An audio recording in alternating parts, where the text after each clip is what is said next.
you see us? Mm-hmm. You can. Mm-hmm. You sure? Yeah, looking so very clear. Okay. Now, for some reason, I can't.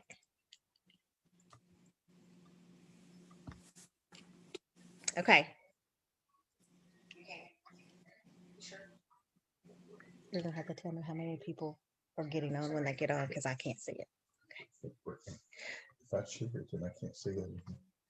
Okay, so guys, so I know that Senator-elect Sullivan and I told you all that we would be going on live during the commercials, but there are no commercials in a 90-minute presidential debate.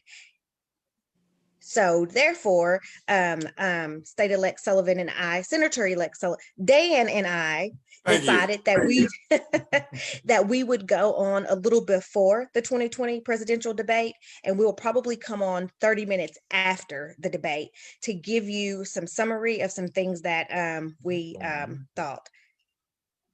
What? No, okay. Immediately after. Yeah, I mean, we will come on immediately after. Okay, so this is what I'm doing. I'm home. I'm with my husband who is talking in my ear.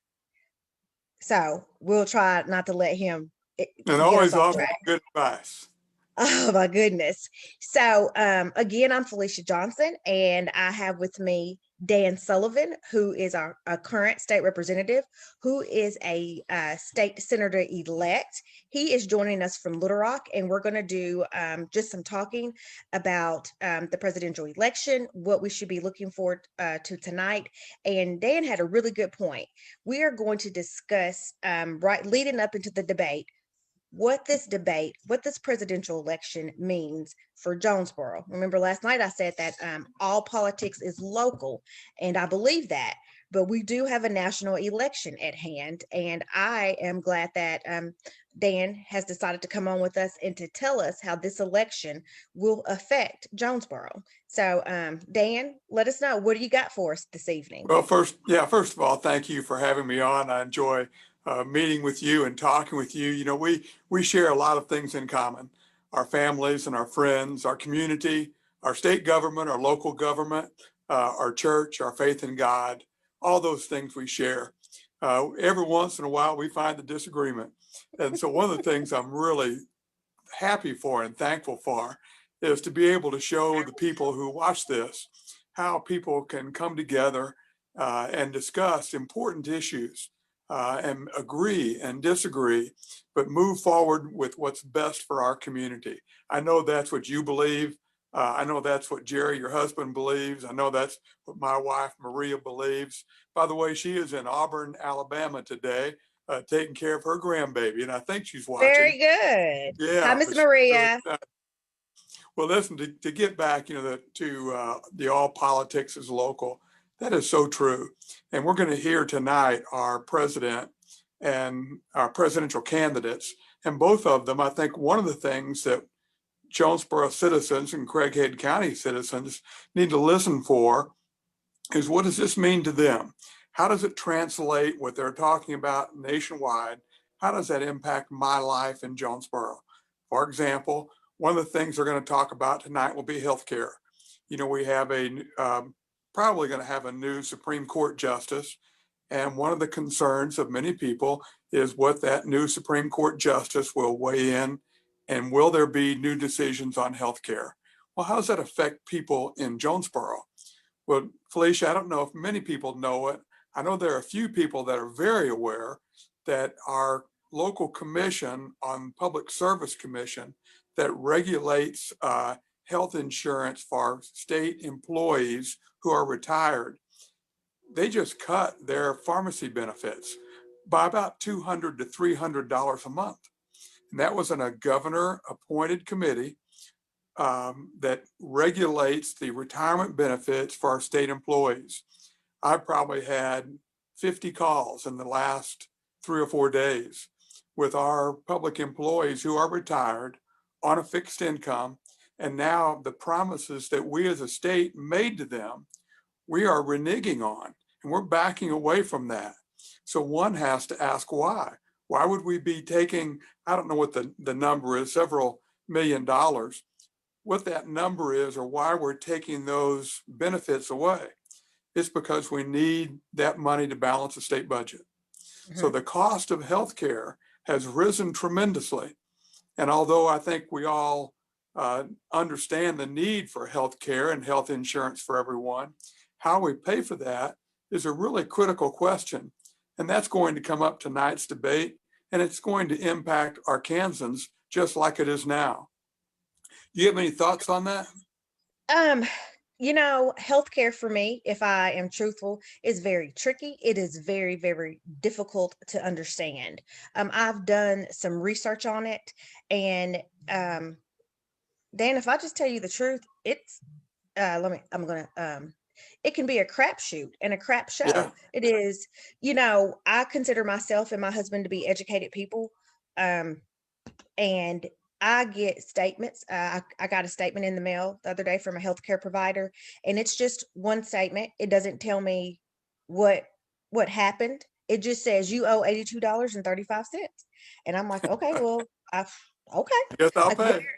I guess you say I owe it, and so for me, I have to understand it on a smaller level Well, let me make it before I small. can grasp it. Yeah, well, you have that $82 bill, 20% of that is guaranteed profit for the insurance company. That's one of the things that the uh, Arkansas Works did for the state of Arkansas when we made those promises and that we passed that legislation. We guaranteed the insurance companies a 20% profit margin, administrative margin. How would you or the people who are watching like a guaranteed 20% profit margin in their Mhm. business? Pretty It'd be big great, deal. fantastic, Yeah. yes. Well, one of the things So that go let ahead. me I'm just sorry. finish and I'll let you go. But one of the Okay. things, the bill that I supported, I didn't support Arkansas Works. The bill I supported took a chunk out of that 20% guaranteed profit margin for the insurance companies and would have cut the cost. So when you listen tonight, you're going to hear a discussion of all of this on healthcare. Remember that that's part of what we're doing is guaranteeing a profit margin for insurance companies. And the promises that were originally made, keep your doctor, premiums will go down, never happened. So just listen for what that, and maybe after this is over, you and I can kind of talk about what they said tonight. Absolutely, absolutely. Do know that part of today's talking points on CNN, on Fox, on PBS, on CS or MSNBC, and all the media has been the $750 that our current president has paid in income taxes. Now, I own two businesses, and I don't mind to say that I know that there are um, loopholes in tax law that work in my benefit and that don't work in my benefit. But if I'm being honest, you gotta who can explain that number to us? What Well, yeah, $750? I think that let's dig a little bit deeper. Okay. Why did those loopholes come about? I Because because lobbyists had a correct. business that said, I run a business and That's I'm doing right. green energy and I want a tax break for green Mhm, energy, or I want a mhm, tax credit for an investment. So mhm. legislators made those rules. Joe Biden's been in for what, 110 years, 40 years, 50 You are not, years? I'm not gonna laugh about that. Well, I'm not gonna laugh about that. Joe is a part of the people that made those rules that we all play by. And if we need to change the rules, let's change the rules. And I'm in favor of that. I think we do too much manipulation by the government. And if we need to go in and change those rules, I'm all for that. I wish we could do that. I don't Okay. like the top-down legislation that we have.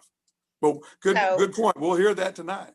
yeah. So let's talk about COVID-19 because there are 6 areas that they're going to discuss tonight, and one of those is COVID-19. And I just want to say off the bat for people that are listening to us, um, I think that we're going to hear both of them blame each other. I believe that we're going to hear the president blame Biden. You've been here for 40 years. You guys, where has been your plan for a pandemic that we knew was coming one day?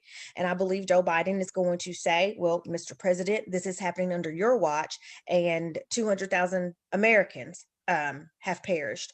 But for me, the truth of the matter is, I'm not sure how we blame either candidate for that, Well, because that yeah, doesn't help yeah. us get to where we need to. You know, I'm I also think, concerned that it looks like other countries are doing better with their COVID numbers than we are. yeah, I think you're exactly right. China did this to us, not Biden, not Obama, not Trump. This came about from China and their failure to warn the world of what was going on. And some would say intentionally, and I'm leaning that way. Again, I think one of the points you make is very critical tonight, is just watch for transparency. And people, rather than placing the blame, are looking for solutions to what we're doing. Testing is certainly one of the solutions. We here in Arkansas, there are states that have varying degrees of openness and their response to this. And Arkansas has been fairly conservative in our approach to opening back up. So, I think, again, I hope we don't place blame tonight. I hope we talk about real solutions and what we're going to do. One of the things we'll listen for tonight too is whether or not we're going to have another round of government, for lack of a better term, bailouts to businesses. And Correct. Felicia, our businesses are hurting in Jonesboro. We have businesses that are closing, our hotel industry, our restaurants, all of the hospitality industry, they're really struggling. And that's one of the reasons I favor us opening back up a little bit more, because if the government is not going to provide, well, let me rephrase that. If the taxpayer is not going to pay the government so the government can pay the people the money, then businesses are really going to struggle. So again, listen for our solutions to the problem and not just blame. Okay. Um, Something that's, of course, near and dear to my heart that is on the agenda for tonight is diversity and violence in U.S. cities. So I want to tackle that with you as well. I think that I'm just going to pick on my husband, Dan. So You're going to try something new? no. So Jerry and I work with a very smart young man. He's my colleague at the office, and they rail against social media. They rail against the mainstream media because of the false narratives that they call it. And I'm going to do air quotes, and I'll come back to that. And they say, hey, if you're watching CNN, they twist it, and people twist it here and people twist it there. But if we know that if we believe that the media gives us false narratives, that they don't tell the truth, then why do we keep allowing ourselves to be caught up in those false narratives? That I don't understand. If we're smart enough to call it out, why are we not smart enough to say, that's not true, and keep it moving? Why do we have to sit down and argue about the nuances that don't make a difference from people that we don't trust anyway? A valid assessment. And fortunately, if we want to bring this back to Jonesboro, I think we're very fortunate in our community that we can work these problems out locally, that we may hear those things in the national media, but when we translate that to what happens within Craighead County, what happens in Jonesboro, we really don't see those scenarios playing out. The hatred, the vitriol, the cutting people down, tearing false narratives about people. I don't hear many false narratives about with our elected officials or with our news media locally. We know each other. And if I have a problem with a local administrator or a local elected official or a business or somebody at church, I just call them up and say, hey, we got a problem. Let's talk. And I think that is, it's a good Southern tradition that we have. And Arkansas is great at that as a state. One of the things I think people would really be surprised at is to see how good friends we are in the legislature with people of different parties, people of different ethnic backgrounds, people of different races. We all get along really well, even though we have some strong disagreement and strong agreement. And I think, again, you probably won't see that tonight with the people having the respect for one another. But again, if you want to bring it back local, I think we're blessed to have the city that we have. I'm excited about the elections we're having for our local officials. I saw you did an interview last night, I think. I was just so impressed with the professional way that David presented himself, the ideas that he has. I may disagree with him here and there on things, but he definitely has the best interests of the city at heart. And I would say the Correct. same thing for his opponent. I know his opponent well. I think he run against Larry Hagar. Yes, Larry's sir. a good man and an honest man. So we really have two really good choices there. And we're fortunate in Jonesboro that we treat one another the way we do. And that comes from, So, because I think there's a desire to honor God. That's where that comes from. yes. So I want to get kind of back to the diversity Sure. aspect of it and the things that have gone on in America in 2020 when it comes down to race, police brutality, those type of things. And some of the conversations that I've had with people, I have asked them, do you think that Jonesboro could become one of those cities? Could we? And I have found that some of the answers are very political. Um, and I understand that, but if I told you that as a Black woman, that the Black community, and I don't speak for all Blacks, let me say that, in Jonesboro feels like Black and brown people. And when people say brown, we just don't mean African American. We mean Right. Asian American. We mean Mexican American. Don't feel like a valued part of this community. David McLean brought something up last night that, now our councilmen, when the mayor is doing committees, can look at the names and say, hey, we're lacking this. We need more women. We need more of this. And I applaud that. But why does a city the size of Jonesboro, Arkansas, who says we all love each other, we don't have those type of problems, why do we have to have that on the city council level? Why do we have to have something in place in government to represent us all if we are who we say we are? Well, the first step is for people to run. You can't be elected. You can't say, I want people in positions of power in the city when they don't run for election. And I think I hear that, but I love you. I'm gonna push back just a little bit. Sure. First of all, I don't know what's wrong with people like you who run for office, no matter what color they are, what gender they are, because they're crap that comes out of the wall. You better not have ever done anything wrong. That's the first thing that I can tell you that I think keeps anybody in general from running for public office. The second thing I think it's easy to say, hey, we don't have minorities applying for teacher jobs at Jonesboro Public Schools. We don't have minorities wanting to step up and run a campaign for something in Jonesboro, Arkansas, when we are still less than 20% of the population. Well, good point. And, I've been through that, Felicia. I was a school principal and hired teachers. Yes. We didn't have very many Black teachers apply. And we had a great school and a great place to be, but our Black applicants were just very few and far between. The same thing, I was a business CEO. We hired a number of minorities. And when I say minorities, I mean minorities of all persuasions, from That's right. Sexual orientation to Religion. ethnic, to religion, to all of those. And we did everything we could, but we just didn't have many people of minority status apply for jobs, for upper level jobs. We had them apply for some of the lower echelon jobs, minimum wage jobs, but we didn't have professional minorities apply. And the same thing is true for elected officials. And I'll push right back at you.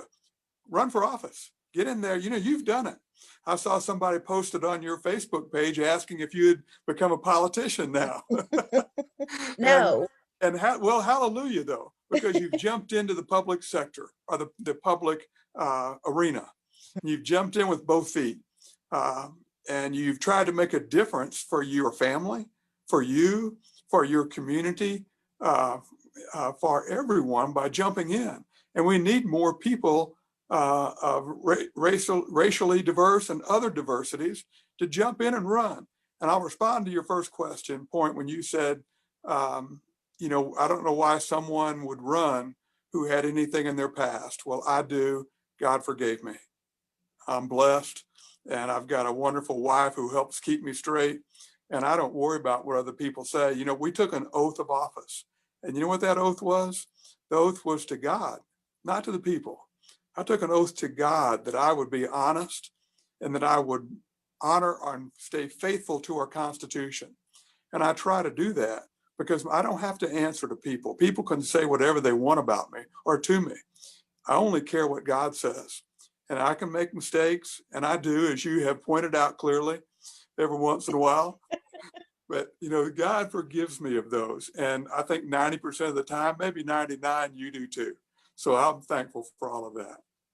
Okay, so then let me hit you with this one. Are you ready for it? I'm ready, go. Okay.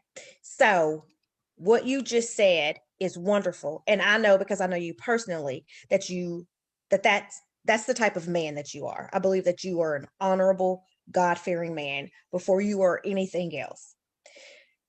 So it's easy for me to be able to have conversations with you.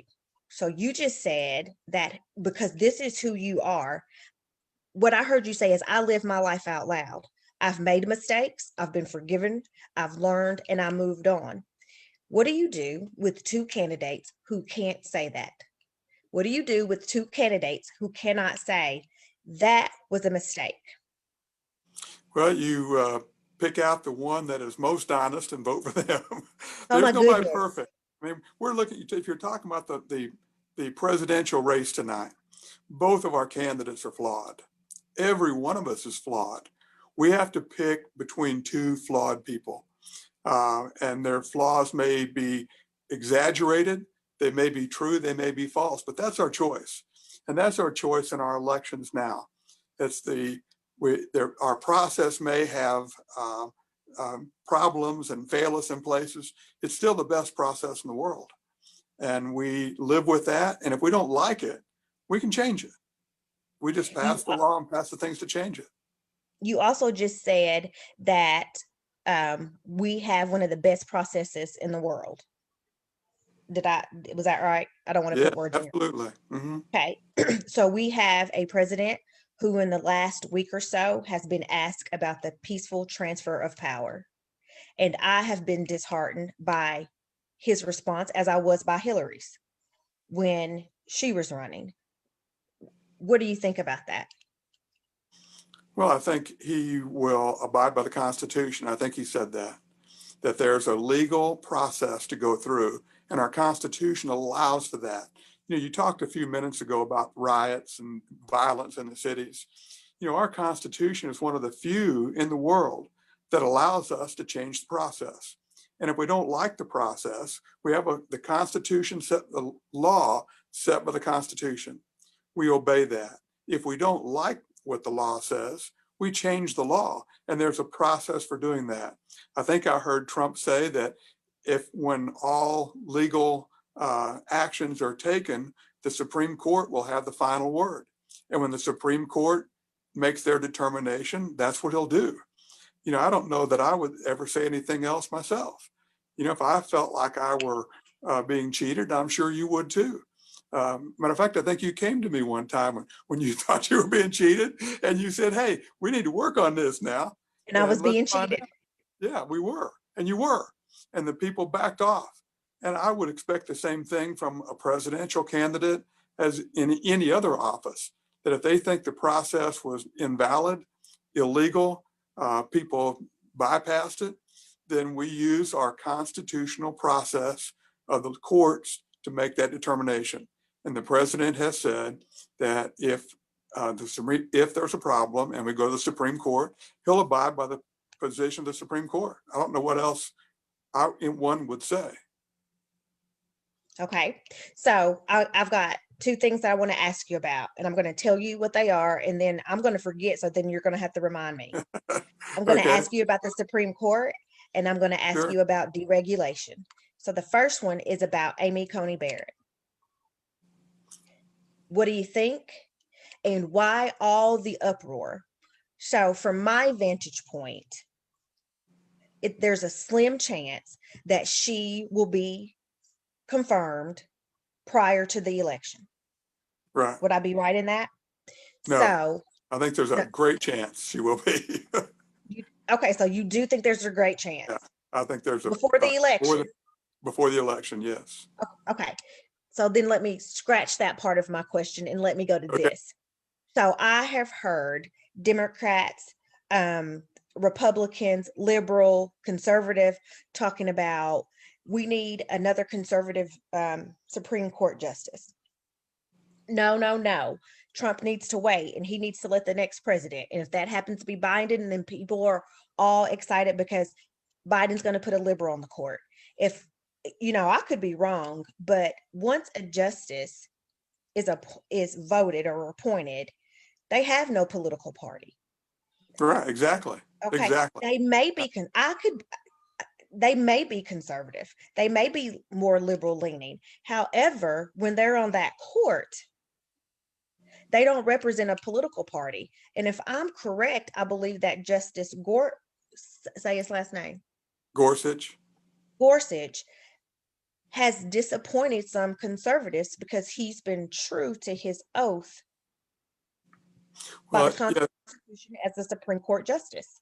yeah. I think what the case, and you'll hear that tonight, and that'll be a great debate. But the issue on the Supreme Court is and Trump has said he wants a strict textualist, someone who reads the text and applies it as it was written, versus some of more liberal judges, progressive judges, think the Constitution is a living document, that what was written back in the 1780s is not applicable to what's going on now.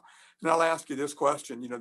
The Bible was written thousands of years ago, and I still firmly believe what it is written in it was, God ordained, God breathed, and it's true, and it will never change.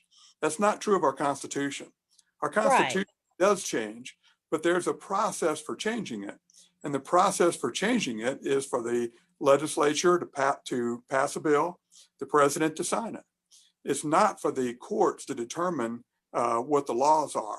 And that, I think, is the big debate between Democrats and Republicans, is whether or not a judge will be a textual constitutionalist or one, and I think Obama framed it when he said, the Constitution is kind of a living, breathing document, and it means different things to different people. Well, if that's true, the way to change it isn't on the court. The way to change it is to pass legislation that changes that, or to amend our Constitution, which has been done 20 some times. That's so right. that process is there. But again, I think for me, the Constitution says what it says. And if we, for example, the Second Amendment will come up. And to me, when our Declaration talks about life, liberty, and the pursuit of happiness, then our first oath is protect life. And I believe life starts, at conception. And if we're going to protect it, then that's what that means. Liberty means I get to make some of my own decisions, that God gave me rights. God gave those Bill of Rights, those first 10 are God-given. And government's job is to protect those rights. And government can't take them away any more than they can give them. So when we have the right to assemble, we have the right to bear arms, we have the right, all those constitutional God-given rights. That's what government is here to protect. And I think from the progressive side and the conservative side, there's a little bit of disagreement, sometimes aggressive disagreement on where those rights come from and who has the ability to give them. We've seen that in this coronavirus here in the last few months. This has been going on for 7 months. And there certainly was initially a need, and a rightful need, for the governor to come in with a strong hand, because he has sworn to protect us, to keep people safe, just as I'm sworn to protect the people that I represent, and your city council has sworn to protect the people. But at some point, Felicia, we all know how to protect ourselves too. And at some point, when we get down that road a few months, it comes time for the governor to let the citizen, the individual citizen, have some responsibility in protecting themselves and their family, in letting our city council determine what we do in Jonesboro to protect our businesses, to protect our way of life. to protect our, senior citizens. My mom is in a assisted living facility. There are people in assisted living that haven't seen their parents for 5 or 6 months. There are people that are My dying. parents, my dad is not in an assisted living, and I haven't seen him since January. Yeah. And I was going to come to Little Rock and set you and I up at his house, and he said, "No, no, Well, you so ain't he's coming, protecting and himself, Ted isn't ain't he? coming." Yeah, So, but that's what go our ahead. God-given rights are. That he has taken up for himself and understands that he has a duty and a right to do what's best for him and for his family. He didn't want you to get sick either. Sure, that's exactly what that was. Interrupted. Okay. Go ahead. So my other question was about deregulation, because we talked about we were talking about Trump, and you said, "Hey, I expect him to fight if he thinks something has been unfair." And you referenced something that you helped me with, and one of those things was maybe the overregulation or the unfair way that I was treated in something. And this whole investigation, audit, or whatever, went on for a year and Months. a half, Oh yeah. and I Yeah. almost lost, my business. And that's something local. Like, I'm one of those people who was up against what I consider a machine. And I didn't know where, for a long time, I didn't know where it was coming from. I just knew it was there. And I finally got mad enough. I mean, blazing hot mad. And I started making phone calls. And those phone calls were not, "Hey, get me out of trouble." They were, "Hey, this has gone on too long. If I'm Treat in me. trouble, if I Yeah. deserve for my business to be shut down, let's get on with it." But this open-ended witch hunt has got to come to an end. So, can you talk to people about what you mean when you say deregulate? Because I've heard people say about you, he wants to deregulate this medical care and all these things, but I don't think that they understand what you mean when you say deregulation. You don't mean it's a free-for-all. No, not at all. We have laws on all kinds of things and regulations necessarily. But when government starts, there's an old saying, it's a bad thing when the people fear the government. It's a good thing when the government fears the people. And we need to rebalance that. There's a necessary balance there. We do need to obey the law. We don't want people driving 90 or 100 miles an hour on the highway. Neither do we, so it's just not a free situation. But we've kind of gone too far and given government the heavy hand. Felicia, we have businesses shutting down all over Jonesboro now with the Department of Health. We have the Department of Health coming in, sending kids home. In committee, and I'll wind this up because I know the debate's getting ready to start. Oh, But no, I'm watching it. We got okay, time. Yeah. okay. Well, the attorney for the Department of Health in committee, when we asked how much power does the Secretary of the Department of Health have, she said it's unlimited. Now let that sink in. Unlimited. So whatever happens in your business, he can shut you down and pull your license. We have licensed our people from the Department of Health, Alcoholic Beverage Commission, going into businesses armed, threatening people that they're going to pull their license. One, and I won't go into the detail because it hadn't been verified, but it's happening all over the place. We have children in school who are within 6 feet of somebody who was in 6 feet of somebody who tested positive, but not sick for COVID. And they're shutting down whole classrooms. At some point, your local officials, your local city council, your local school board have to stand up and say, we were elected by the people to have some control over the regulations in our community. So your school board should have some power.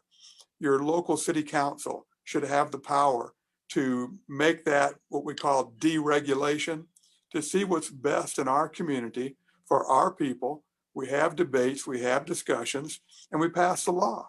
And that's the way it works in the state house, where I am a state representative. I may disagree and say I want to deregulate it, but I'm just one of 100. And I have to persuade people and have discussions with people and have lively debate over what is deregulation. But the basis for the deregulation for me is the rights that were given by God to me and to every individual citizen. And when the government starts to intrude upon those rights, I think we've got some serious problems. One of those rights is my right to property, which means my property is my business. When you start telling me how I can run my business, as they did you don't have this or you Listen, don't I have just that, stay in trouble there's with a problem. everybody, don't I? That So, property right, we don't think about our property rights as just as right. important as the Second Amendment, just Mhm, as important as our First Amendment, free speech. mhm. All of those, our right to assemble. You have a right to get together with your folks in church, out of church. And what's the difference between you getting together at your church and you getting together with those same group of people in your home? Right. One of them can be illegal, even if you said a prayer in your home. But one of them's now illegal, and they're going to fine you $100 to $500 or put you in jail for a month. I've got a problem with that. Mhm. So, I think right before we go on, I I have been trying to research when the president talks about um, that unemployment rates for Black Americans are lower under him than they were in the Obama administration. Okay, so I need help with that because I can read that statistic, but I cannot find where the jobs for Black Americans are. Blue collar, white collar, they in the manufacturing. How do I find that? Because you know me, I don't believe it. Well, as a matter of fact, I just sent an FOIA request to the Secretary of Commerce asking for those numbers. He told me he didn't have them. So now I'm going to go back and ask again because they do have them. They know what those numbers are. And if they're not tracking it, we've got a big problem. But we really Absolutely. need to do that. That's critically important information. And not only how many jobs, what kind of jobs do people have? And what are we doing to create those jobs where you can afford a nice life for your family? Again, life, liberty, and the pursuit of happiness. When people can't find a good job, it's very difficult to pursue happiness as you want for your family. Those are things that God said we have a right to, that I can Hmm. pursue happiness. It's not government's job to provide happiness, provide a job, but it's government's job to make it available that if I want to pursue happiness and I want to have a good job, it's my opportunity to get out there and do it. So let's get down to the good part of this. Now, Okay. you aren't very good at this, but I am very good at this. So this is what I think the candidates need to come out and do. What Okay. I think the candidates need to come out and do. I think I think that our current president needs to be a little humble. His Well, personality, I'll make a prediction. I know, That ain't his gonna happen. like just come out, just talk about your record. There doesn't have to be personal mud slinging. Talk about Agreed. the record. Talk Agreed. about your record. That's what I need. I need Joe Biden to make me feel like he's here, he knows what's going on, he's up on the issues, and I don't need him mudslinging with President Trump. There's enough mud between the both of them to bury us all. Felicia, I think you and Jerry knows for sure. I grew up playing basketball, played Yes. basketball at Arkansas State, and every once in a while it got rough, and I enjoyed it. Yeah. And I could play that with the best of them. And we had referees out there who called fouls and did their job. So I don't mind people being tough. Iron Oh, sharpens iron. now. And that's different. Not being tough is different than mud. I'm not Okay. talking about slinging mud. Okay. I'm talking about iron sharpens iron. That's right. I want to see iron sharpening iron. Mud doesn't do that.